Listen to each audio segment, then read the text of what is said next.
Amen.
ವಿಶೇಷವಾಗಿ ತುಪ್ಪದ ಆಹುತಿಯನ್ನು ಆ ತಾಯಿ ಜಗನ್ಮಾತೆಗೆ ಮಾಡಿಕೊಂಡು ಕೊನೆಗೆ ಮಹಾಪೂರ್ಣಾಹುತಿ ನಡೀತದೆ.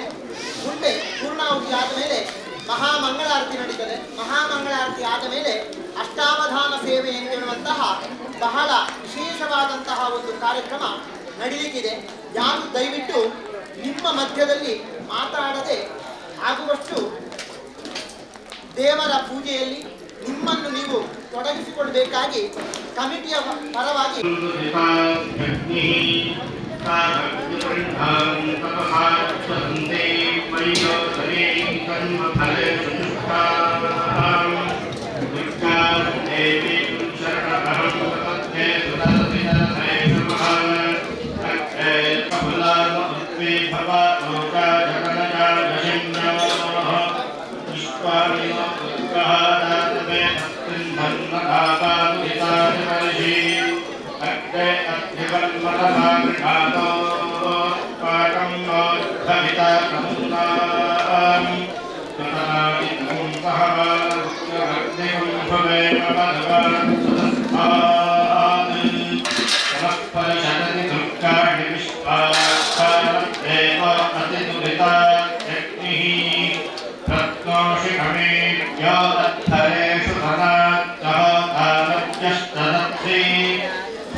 स्वागत्यालतमे बोधवृत्तवादविनीयस्तवाग्नि धृन्तमे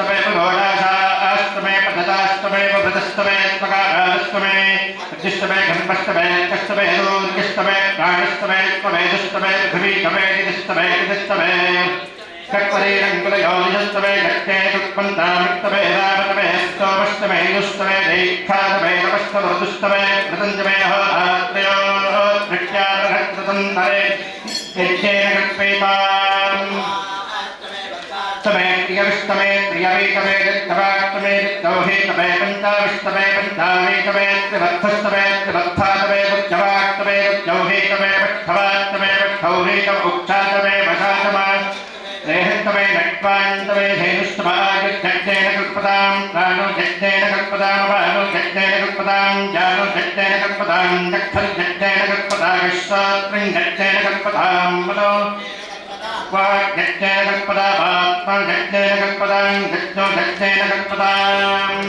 तमे दशतमे पञ्चतमे सप्ततमे नवतमे एकादशतमे त्रयोदशतमे पञ्चदशतमे सप्तदशतमे नवदशतमे एकविंशतिस्तमे त्रयोविंशतिस्तमे पञ्चविंशतिस्तमे सप्तविंशतिस्तमे नवविंशतिस्तमे एकत्रिंशत्तमे त्रियत्रिंशत्तमे चतुष्टमे अष्टौतमे एकादशतमे षोडशतमे विंशतिस्तमे चतुर्विंशतिस्तमे अष्टाविंशतिस्तमे त्रिविंशत्तमे हृत्रिविंशत्तमे चत्वारिविंशत्तमे चतुश्चत्वारिविंशत्तमे एकादशत्वारिविंशत्तमे द्वादश पितुष्टक्तुष्टदवष्टवोद्धाचक्षयष्टाञ्चायनष्टाञ्जष्टभुवनश्चाधिपतिष्ठ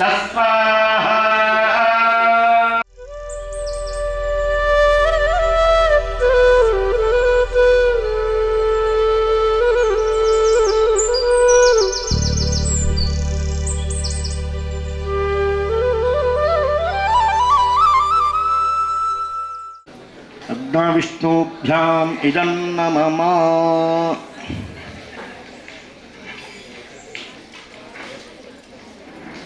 लोके बिन्बभानोपतिष्ठता आद्येन च होते तेजोपाद्यन्ते जोपधोर्धारा तेजदैवास्मै तेजोबन्धे शोकामा वै धारा कामा दैवावरुन्धे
शैलसुते ऐशतखण्ड विखण्डित गुण्ड विगुण्डित शुण्ड गजाधिपते रिपुगजगण्ड विदारण चण्ड पराक्रम शुण्ड मृगाधिपते निज भजदण्ड निपातित खण्ड विपातित मुण्ड भटाधिपते जय जय हे महिषासुरमर्दिनि रम्यकपर्दिनि शैलसुते ऐरण धर्मद शत्रुवरोदित दुर्धर निर्जर शक्तिव्रते चतुर विचार धुरीण महाशिवदूत कृत प्रणगाधिपते दुरित दुरीह दुराशय धर्मति दानवदूत कृतान्नमते जय जय हे महिषासुरमर्दिनि रम्यकपर्दिनि शैलसुते जय जय हे महिषासुरमर्दिनि रम्यकपर्दिनि शैलसुते रम्यकपर्दिनि शैलसुते रम्यकपर्दिनि शैलसुते प्रिये नाट्यसेवामवधारयस्वी गुरु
ಕೊಲ್ಲೂರಿನಲ್ಲಿ ನೆಲೆಸಿದ ಚೆಲುವೆ ಮೂಕಾಂಬಿಕೆ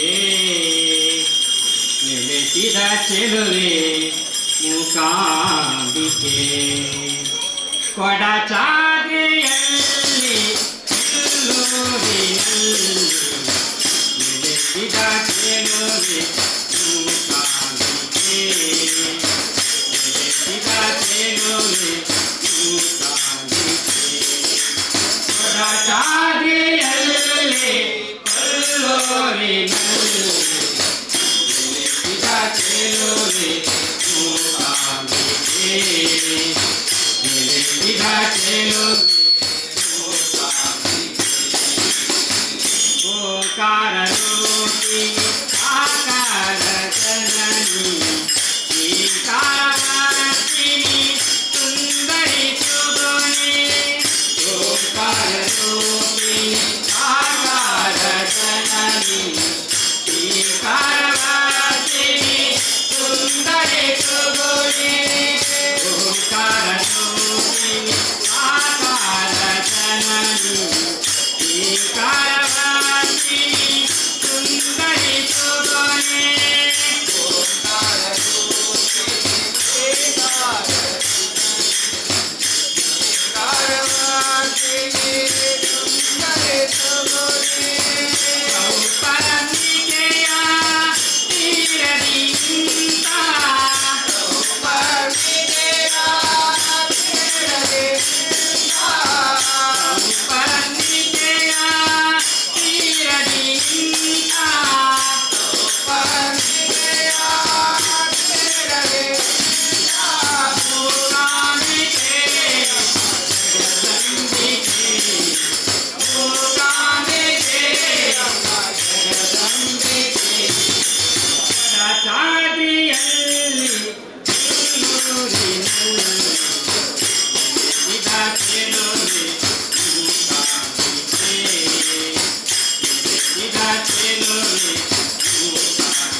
ಲಿಂಗ ಸ್ವರೂಪಿಣಿ ಮಂಗಳಾಯಿನಿ ನವಶಕ್ತಿ ರೂಪಿಣಿ ಸ್ವರೂಪಿಣಿ ಮಂಗಳಾಯಿನಿ ನವಶಕ್ತಿ ರೂಪಿಣಿ ಲಿಂಗ ಸ್ವರೂಪಿಣಿ ಮಂಗಳಾಯಿನಿ ನವಶಕ್ತಿ ರೂಪಿಣಿ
ಕಲ್ಯಾಣಿ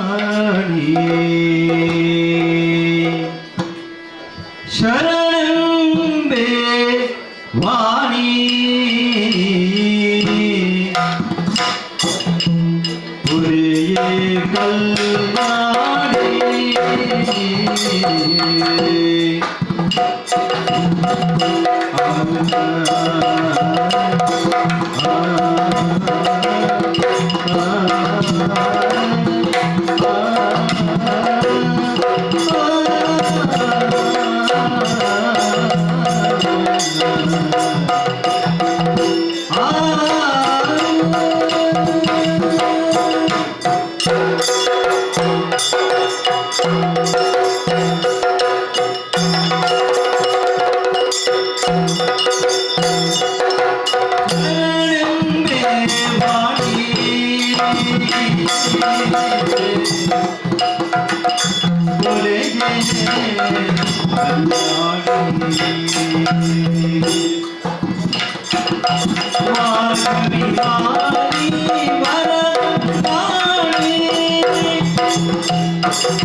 ಪಾಲಿಸುವ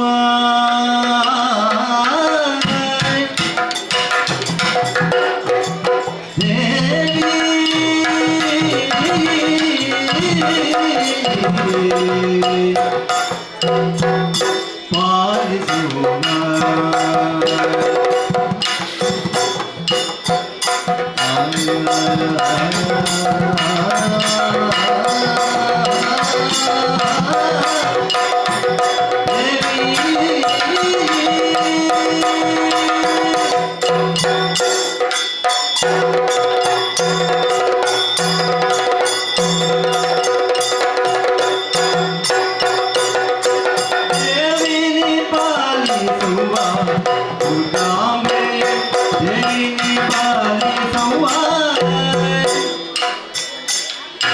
ದೇವಿ ಭ್ರಮರಾಂಬೆ ದೇವಿ ತ್ರಿಪುರಾಂಬೆ ದೇವಿ ಭ್ರಮರಾಂಬೆ ದೇವಿ ತ್ರಿಪುರಾಂಬೆ ದೇವಿ ದುರ್ಗಾಂಬೆ ದೇವಿ ದೇವಿ ತ್ರಿಪುರಾಂಬೆ ದೇವಿ ಭ್ರಮರಾಂಬೆ ದೇವಿ ದುರ್ಗಾಂಬೆ ದೇವಿ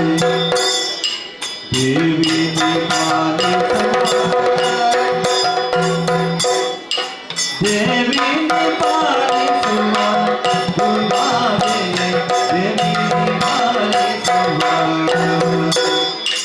ದೇವಿ ದುರ್ಗಾಂಬೆ ದೇವಿ ಭ್ರಮರಾಂಬೆ ದೇವಿ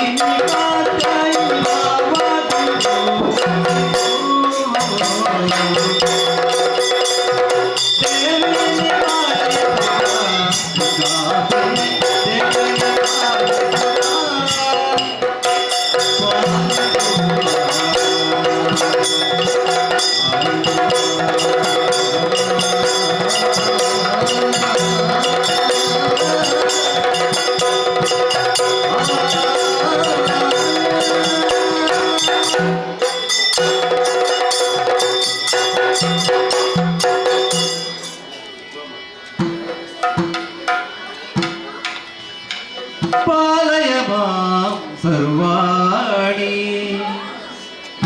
ಶಂಕರೀ ಪಾಲಿಪುಧ ಭಯ ಭವಾನಿ ಪಾಲಯ ಮಾಂ ಸರ್ವಾಣಿ ಶಂಕರಿ ಪಾಲಿಪುಧ ಭಯ ಭವಾನಿ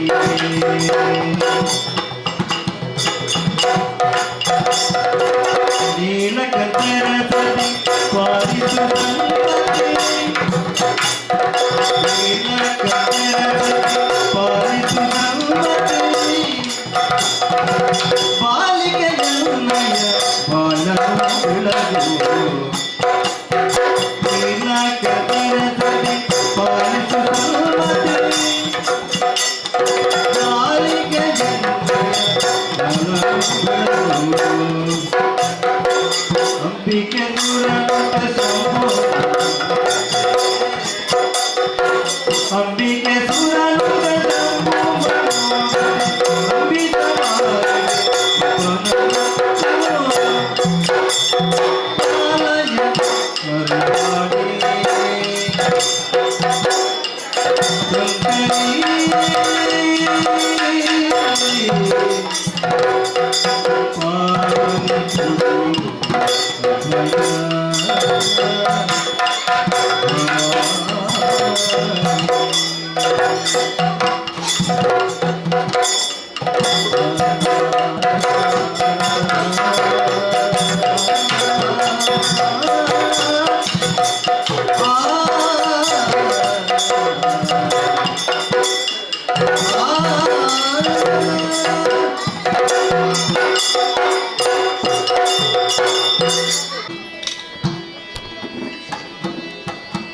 ಐಗಿರಿ ನಂದಿನಿ ನಂದಿತ ಮೇದಿನಿ ವಿಶ್ವ ವಿನೋದಿನಿ ಗಿರಿವರವಿಂದ ಶಿರೋಧಿನಿ ವಾಸಿನಿ ವಿಷ್ಣು ವಿಲಾಸಿನಿ ದೇವತೆ ಭಗವತಿಯೇ ಚಿತಿಕಂಠ ಕುಟುಂಬಿನಿ ಭೂರಿ ಕುಟುಂಬಿನಿ ಭೂರಿ ಜತೆ ಜಯ ಜಯ ಹೇ ಮಹಿಷಾಸುರಮರ್ದಿನಿ ಸಂಕಟವರ್ಧಿನಿ ಕೈಲಸುತೆ ಹೀಗೆ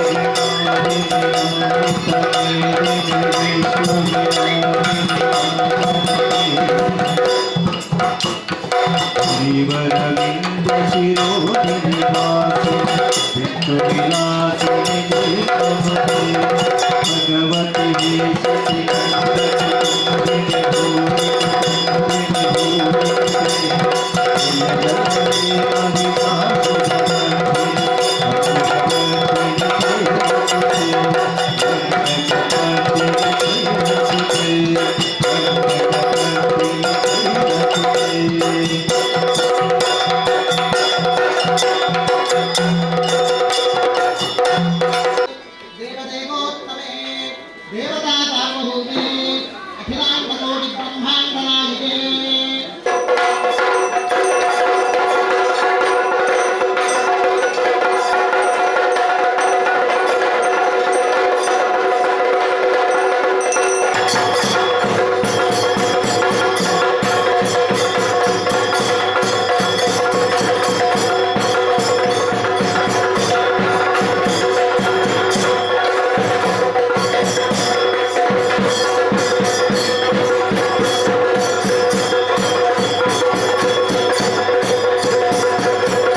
ಪರಮೇಶ್ವರ ಪ್ರಿಯದಾಂ ಓಂ ತತ್ಸತ್. ಅಷ್ಟಾವಧಾನ ಅಂತ ಹೇಳುವಂತಹ 8 ಅವಧಾನ ಪ್ರಕ್ರಿಯೆ ಇದೆ. ಕೊನೆಯದಾಗಿ ಪ್ರಾರ್ಥನೆ. ಈ ಪ್ರಾರ್ಥನೆ ಎನ್ನುವಂಥದ್ದು ಯಾತಕ್ಕೋಸ್ಕರವಾಗಿ ಮಾಡಬೇಕು ಹೇಳಿದರೆ, ಮಹದಾ ಪುಣ್ಯಯೋಗೇನ ಮಾನಸ ಜನ್ಮ ಲಭ್ಯತೆ ಅಂತ ಒಂದು ಮಾತುಂಟು. ಹೇಳಿದರೆ ಮಹತ್ತರವಾದಂತಹ ಪ್ರಾಪ್ತಿಯಾಗ್ತದೆ. ಜಂತೂನಾಂ ನರಜನ್ಮ ದುರ್ಲಭಂ. ಜಂತುಗಳ ಜನ್ಮಗಳಲ್ಲಿ ನರಜನ್ಮ ಅಂತ ಹೇಳುವಂಥದ್ದು ಅತ್ಯಂತವಾಗಿ ದೊಡ್ಡದು.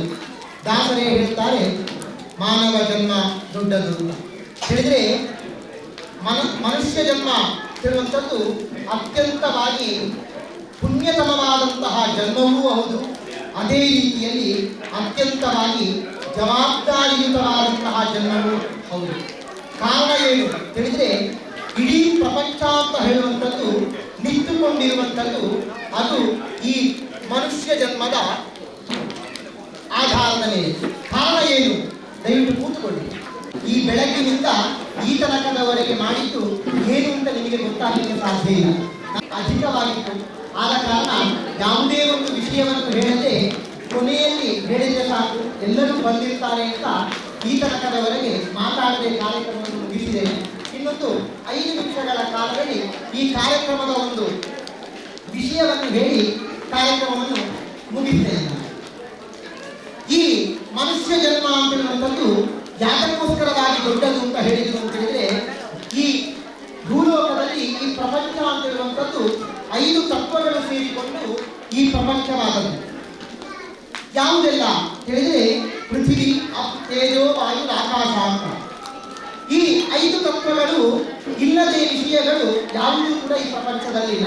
ಒಬ್ಬ ಮನುಷ್ಯನ ಜೀವದಲ್ಲಿ ಆಗಿರ್ಬೋದು, ದೇಹದಲ್ಲಿ ಆಗಿರ್ಬೋದು, ಒಂದು ಕಲ್ಲಿನಲ್ಲಿ ಆಗಿರ್ಬೋದು, ಅಥವಾ ಒಂದು ಮರದಲ್ಲಿ ಆಗಿರ್ಬೋದು, ಅಥವಾ ಪ್ರಾಣಿ ಪಕ್ಷಿಗಳಲ್ಲಿ ಆಗಿರ್ಬೋದು, ಪ್ರತಿಯೊಂದು ಚರಾಚರ ಅಣುರೇಣು ತೃಣಕಾಂತತ್ವದಲ್ಲಿಯೂ ಕೂಡ ಭಗವಂತನಿದ್ದಾನೆ ಎಂದು ನಾವು ಹೇಗೆ ಹೇಳ್ತೇವೋ ಆ ಭಗವತ್ ಶಕ್ತಿಯ ಪ್ರತೀಕವಾಗಿಯೇ ಈ ತತ್ವಗಳು ಕೂಡ ಕೂಡಿಕೊಂಡಿವೆ. ಆ ತತ್ವಗಳಿಗೆ ಶಕ್ತಿಯನ್ನು ಕೊಡುವಂಥದ್ದು ಈ ಮನುಷ್ಯ ಜನ್ಮ ಅನ್ನುವಂಥದ್ದು. ಯಾಕೆ ಹೇಳಿದರೆ, ಹೀಗಿರುವಂತಹ ಕಾರ್ಯಕ್ರಮಗಳನ್ನು ಒಂದು ದೇವಸ್ಥಾನವೋ ಅಥವಾ ಒಂದು ಭಜನೆಯನ್ನು ಮಾಡುವ ಕ್ಷೇತ್ರವೋ ಅಥವಾ ಒಂದು ಮನೆಯೋ ಅಥವಾ ಒಂದು ಹರ್ಷತ್ತ ಕಟ್ಟೆಯೋ ಹೀಗಿರುವಂತಹ ಒಂದು ಕ್ಷೇತ್ರ ನಮ್ಮಲ್ಲಿ ಇದ್ದಿದ್ದು ಅಂತೇಳಿಯಾದರೆ ಅಲ್ಲಿ ಒಂದು ವಾರ್ಷಿಕವಾಗಿ ಏನಾದರೂ ಕಾರ್ಯಕ್ರಮವನ್ನು ಮಾಡಬೇಕು. ಕಾರಣ ಏನು ಹೇಳಿದರೆ, ತಂತ್ರಶಾಸ್ತ್ರದಲ್ಲಿ ಒಂದು ಸುಂದರವಾದಂತಹ ಒಂದು ಮಾತು ತಂತ್ರಶಾಸ್ತ್ರದ ಪ್ರಥಮದವಾಗಿ ಒಂದು ದೇವಸ್ಥಾನ ಅಂತ ಹೇಳಿದ ಮೇಲೆ ಹೇಗಿರಬೇಕು, ಅದರ ಕಟ್ಟುಪಾಡು ಹೇಗೆ, ಅದಕ್ಕೆ ಯಾವ ರೀತಿಯಲ್ಲಿ ಇರಬೇಕದು ಅಂತ ಹೇಳ್ತಾರೆ. ಆಚಾರ್ಯ ತಪಸ ಆಮ್ನಾಯ ಜಪೇನ ಅನ್ನದಾನೇನ ನಿಯಮೇನ ಉತ್ಸವೇನ ಪಂಚಸ್ತು ಕ್ಷೇತ್ರ ವೃದ್ಧಯ ಅಂತ ಹೇಳ್ತಾರೆ. ಆಚಾರ್ಯ ತಪಸ, ಈ ಆಚಾರ್ಯ ತಪಸ ಅಂತ ಹೇಳಿದರೆ ಏನು ಹೇಳಿದರೆ, ತಂತ್ರಿಗಳು ವಾರ್ಷಿಕವಾಗಿ ಬಂದು ಮಾಡುವಂತಹ ನಡಾವಳಿ ಪ್ರಕ್ರಿಯೆಗಳು, ಹಾಗೆ ನಿತ್ಯವೂ ಕೂಡ ಅಲ್ಲಿಯ ದೇವಸ್ಥಾನದ ಭಟ್ರು ಪುರೋಹಿತರು ಮಾಡುವಂತಹ ತಪಸ್ಸು. ಇನ್ನು ಆಮ್ನಾಯ ಜಪೇನ, ಆಮ್ನಾಯ ಜಪ ಅಂತ ಹೇಳಿದರೆ ವೇದ ಮಂತ್ರಗಳಾಗಿರ್ಬೋದು, ಪುರಾಣಗಳಾಗಿರ್ಬೋದು, ಭಾಗವತ, ರಾಮಾಯಣ, ಭಗವದ್ಗೀತೆ ಹೀಗಿರುವಂತಹ ವಿಷಯಗಳನ್ನು ಒಳಗಡೆ ದೇವಸ್ಥಾನದಲ್ಲಿ ಪಾರಾಯಣವನ್ನು ಮಾಡುವಂಥದ್ದು. ಇನ್ನು ಅನ್ನದಾನೇನ, ಪ್ರಧಾನವಾಗಿ ಇವತ್ತಿಗೆ ಬೇಕಾಗುವಂಥದ್ದು ಮನುಷ್ಯರಿಗೆ ಅನ್ನದಾನ ಮಾಡುವಂಥದ್ದು. ಮತ್ತೆ ನಿಯಮೇನ, ಒಂದು ದೇವಸ್ಥಾನಕ್ಕೆ ನಿಯಮಗಳು. ಉತ್ಸವೇನ, ಈ 5 ವಿಷಯಗಳಿದ್ರೆ ಆ ಕ್ಷೇತ್ರ ಅಂತಿರುವಂಥದ್ದು ಅಭಿವೃದ್ಧಿಯಾಗುತ್ತೆ. ಹಾಗೆ ಈ ಮನುಷ್ಯರಿಗೂ ಕೂಡ 5 ವಿಷಯಗಳನ್ನು ಪರಮಾತ್ಮ ಹೇಳಿದ್ದಾರೆ. ದೇವಯಜ್ಞ, ಪಿತೃಯಜ್ಞ, ಭೂತಯಜ್ಞ, ಮನುಷ್ಯಯಜ್ಞ, ಬ್ರಹ್ಮಯಜ್ಞ ಅಂತ. ದೇವಯಜ್ಞ ಅಂತ ಹೇಳಿದರೆ ದೇವಾವ ಯಜ್ಞ, ದೇವರಿಗೋಸ್ಕರವಾಗಿ ಹೋಮವನ್ನು ಮಾಡುವಂಥದ್ದು ಅಥವಾ ಏನಾದರೂ ನಾಮಸಂಕೀರ್ತನಗಳನ್ನು ಹೇಳುವಂಥದ್ದು, ಇದನ್ನು ಮಾಡುವಂಥದ್ದು. ಇನ್ನು ಪಿತೃಯಜ್ಞ, ನಮ್ಮ ಹಿರಿಯರ ಆಶೀರ್ವಾದವನ್ನು ತೆಗೆದುಕೊಳ್ಳುವಂಥದ್ದು. ಇನ್ನು ಭೂತಯಜ್ಞ, ನಮ್ಮ ಪ್ರಾಣಿ ಪಕ್ಷಿಗಳಿಗೆ ಆಹಾರವನ್ನು ಕೊಡುವಂಥದ್ದು. ಇನ್ನು ಬ್ರಹ್ಮಯಜ್ಞ, ಬ್ರಹ್ಮನ ಬಗೆಗಿನ ಚಿಂತನೆ. ಹೀಗಿರುವಂತಹ ಯಜ್ಞ ಅಂತ ಹೇಳಿದ ಕೂಡಲೇ ಬರೆಯ ಒಂದು ಹೋಮಕ್ಕೆ ಮಾತ್ರ ಯಜ್ಞ ಅಂತ ಇರುವಂಥದ್ದಲ್ಲ, ಊಟ ಮಾಡುವುದಕ್ಕೂ ಕೂಡ ಯಜ್ಞ ಅಂತ ಹೇಳ್ತಾರೆ. ಈ 5 ಯಜ್ಞಗಳನ್ನು ಒಬ್ಬ ವ್ಯಕ್ತಿ ಮಾಡಿಕೊಂಡು ಬಂದರೆ ಮಾತ್ರವೇ ಈ ಪ್ರಪಂಚ ಅಂತಿರುವಂಥದ್ದು ಉಳಿಲಿಕ್ಕೆ ಸಾಧ್ಯ. ಆದ ಕಾರಣವೇ ಈ ದೇವಸ್ಥಾನಗಳಲ್ಲಿ ಸಾರ್ವಜನಿಕವಾದಂತಹ ಕ್ರಿಯೆಗಳು, ಸಾರ್ವಜನಿಕವಾದಂತಹ ಹೀಗಿರುವಂತಹ ಹೋಮಗಳಲ್ಲಿ ನಮ್ಮನ್ನು ನಾವು ತೊಡಗಿಸಿಕೊಳ್ಬೇಕು ಅಂತ ಹೇಳ್ತಾರೆ. ಆ ಪ್ರಕಾರವಾಗಿ ನಾವು ಕೂಡ ಗಣಪತಿ ಹೋಮ, ಹಾಗೆ ಚಂಡಿಕಾ ದುರ್ಗಾ ಹವನ ವಿಶೇಷವಾದಂತಹ ಹೋಮ ಹೇಳಿದ್ರೆ ಮಹಾಗಣಪತಿ ಹೋಮ ಎಲ್ಲರಿಗೂ ಗೊತ್ತಿದೆ. ಇನ್ನು ಈ ಚಂಡಿಕಾ ಹೋಮ ಅಂತ ಹೇಳಿದ್ರೆ ಏನು ಹೇಳಿದ್ರೆ, ಮಹಾಕಾಳಿ, ಮಹಾಲಕ್ಷ್ಮಿ, ಮಹಾಸರಸ್ವತಿಯಿಂದ 3 ದೇವತೆ ಈ ಚಂಡಿಕಾ ಹೋಮಕ್ಕೆ. ಆ 3 ದೇವತೆಗೆ 3 ಗುಣಸ್ವಭಾವ. ಮಹಾಕಾಳಿಗೆ ರಾತ್ರಿಯ ಕಾಲದಲ್ಲಿ ರಾಜಸಿಕ ತಾಮಸಿಕ ರೂಪಕವಾಗಿ ಆ ತಾಯಿಯನ್ನು ನಾವು ಆರಾಧನೆ ಮಾಡುವಂಥದ್ದು. ಇನ್ನು ಮಹಾಲಕ್ಷ್ಮಿ ರೂಪ ಮಧ್ಯಾಹ್ನ ಕಾಲದಲ್ಲಿ ರಾಜಸಿಕ ರೂಪಕವಾಗಿ ಆ ತಾಯಿಯನ್ನು ಆರಾಧನೆ ಮಾಡುವಂಥದ್ದು. ಇನ್ನು ಸಾತ್ವಿಕವಾದಂತಹ ರೂಪ ಮಹಾ ಸರಸ್ವತಿ ರೂಪ, ಅವಳನ್ನು ಸಾತ್ವಿಕ ರೂಪದಲ್ಲಿ ಬೆಳಕಿನ ಹೊತ್ತಿನಲ್ಲಿ ಆರಾಧನೆ ಮಾಡುವಂಥದ್ದು. ಈ 3 ಕಾಲಗಳಿಗೂ ಕೂಡ ಒಂದೊಂದು ದೇವತೆಗಳು, ಮಹಾಸರಸ್ವತಿ, ಮಹಾಲಕ್ಷ್ಮಿ, ಮಹಾಕಾಳಿ. ಅದೇ 3 ದೇವತೆಯನ್ನು ಒಡಗೂಡಿ ಇರುವಂಥದ್ದು ಆ ದುರ್ಗಾ ಪರಮೇಶ್ವರಿ. ದುರ್ಗಾ ಪರಮೇಶ್ವರಿ ಅಂತ ಹೇಳಿದ್ರೆ ಯಾವ ವಿಷಯ ಭೇದಿಸಲಿಕ್ಕೆ, ತುಂಡು ಮಾಡಲಿಕ್ಕೆ ಕಷ್ಟವಾಗ್ತದೋ ಅದಕ್ಕೆ ಹೆಸರು ದುರ್ಗಾ ಅಂತ. ಚಿತ್ರದುರ್ಗ ಅಂತ ನೀವು ಕೇಳಿರ್ಬೋದು. ಚಿತ್ರದುರ್ಗ ಅಂತ ಹೇಳಿದ್ರೆ ಕಲ್ಲಿನ ಕೋಟೆ, ಅದನ್ನು ಭೇದಿಸಲಿಕ್ಕೆ ಸಾಧ್ಯ ಇಲ್ಲ. ದುರ್ಗಾ ಅಂತ ಹೆಸರು ಬರುವಂಥದ್ದು ಅದಕ್ಕೋಸ್ಕರವಾಗಿ. ಆ ಅಮ್ಮನನ್ನು ಯಾವತ್ತೂ ಕೂಡ ಭೇದಿಸಲಿಕ್ಕೆ ಸಾಧ್ಯ ಇಲ್ಲ. ಅಮ್ಮನ ಹೃದಯ ಏನು ಅಂತ ಯಾರ ಕೈಯಿಂದಲೂ ಕೂಡ ತಿಳಿಲಿಕ್ಕೆ ಸಾಧ್ಯ ಇಲ್ಲ. ಅದಕ್ಕೋಸ್ಕರವಾಗಿ ದುರ್ಗಾ ಪರಮೇಶ್ವರಿ ಅಂತ ತಾಯಿಗೆ ನಾವು ಹೇಳುವಂಥದ್ದು.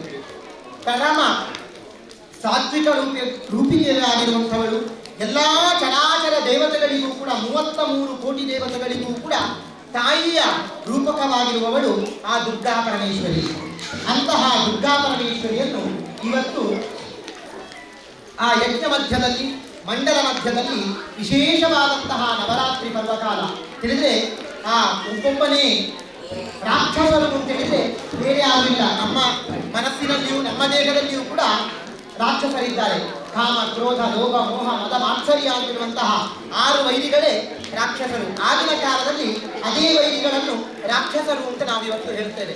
ಆ ರಾಕ್ಷಸರನ್ನು ಯಾವ ರೀತಿಯಲ್ಲಿ ಆ ತಾಯಿ ಸಂಹಾರ ಮಾಡಿದ್ದಾರೋ ಅದೇ ರೀತಿಯಲ್ಲಿ ನಮ್ಮ ದೇಹದಲ್ಲಿರುವಂತಹ ಕಾಮ, ಕ್ರೋಧ, ಲೋಭ, ಮೋಹ, ಮದ, ಮಾತ್ಸರ್ಯವಾದಂತಹ 6 ರೀತಿಯಾದಂತಹ ರಾಕ್ಷಸರನ್ನು ನಾಶವನ್ನು ಮಾಡಿ ಆ ತಾಯಿ ಜಗನ್ಮಾತೆ ಪ್ರತಿಯೊಬ್ಬರ ಮನಸ್ಸಿನಲ್ಲಿಯೂ ಕೂಡ ಆ ತಾಯಿ ಜಗನ್ಮಾತೆಯೇ ನಿಂತುಕೊಂಡು, ಎಲ್ಲರ ಮನದಲ್ಲಿಯೂ ಆ ತಾಯಿ ಜಗನ್ಮಾತೆ ನಿಂತುಕೊಂಡು ನಮ್ಮೆಲ್ಲರ ಜೀವನ ಅಂತ ಹೇಳುವಂಥದ್ದು ನಾವು ಯಾತಕ್ಕೋಸ್ಕರವಾಗಿ ಬಂದಿದ್ದೇವೆ, ಅದನ್ನು ಇಲ್ಲಿಂದ ಯಾವುದನ್ನು ಕೊಂಡೊಯ್ಯಬೇಕು ಅದನ್ನು ಮಾಡುವಂತಹ ಶಕ್ತಿಯನ್ನು ಆ ತಾಯಿ ಕೊಡ್ಲಿ. ನಾವು ಯಾತಕ್ಕೋಸ್ಕರವಾಗಿ ಬಂದಿದ್ದೇವೆ. ಗೃಹಾದರ್ಥ ನಿವರ್ತಂತೆ ಸ್ಮಶಾನಾತ್ ಬಾಂಧವಾಸ್ತಥ ಕೃತಂ ಕರ್ಮ ಶುಭಾಶುಭಂ ಗಚ್ಚಂತಂ ಅನುಗಚ್ಚತಿ ಅಂತ ಒಂದು ಮಾತುಂಟು. ಗೃಹಾದರ್ಥ ನಿವರ್ತಂತೆ, ನಾವು ಒಂದಾನೊಂದು ಕಾಲದಲ್ಲಿ ಈ ಜೀವವನ್ನು, ಈ ದೇಹವನ್ನು ಬಿಡಲೇಬೇಕು. ಈ ಜೀವ ಹೋಗಬೇಕು. ಜೀವಕ್ಕೆ ಯಾವತ್ತೂ ಸಾವಿಲ್ಲ, ಈ ದೇಹಕ್ಕೆ ಮಾತ್ರ ಸಾವು. ಸಾವು ಬಂದಾಗುವಾಗ ಏನಾಗ್ತದೆ, ನಾವು ಮಾಡಿದಂತಹ ಅಪ್ಪು ಸಂಪತ್ತು, ಹಣ, ಐಶ್ವರ್ಯ ಎಲ್ಲವೂ ಕೂಡ ಮನೆಯಲ್ಲೇ ಉಳಿತದೆ.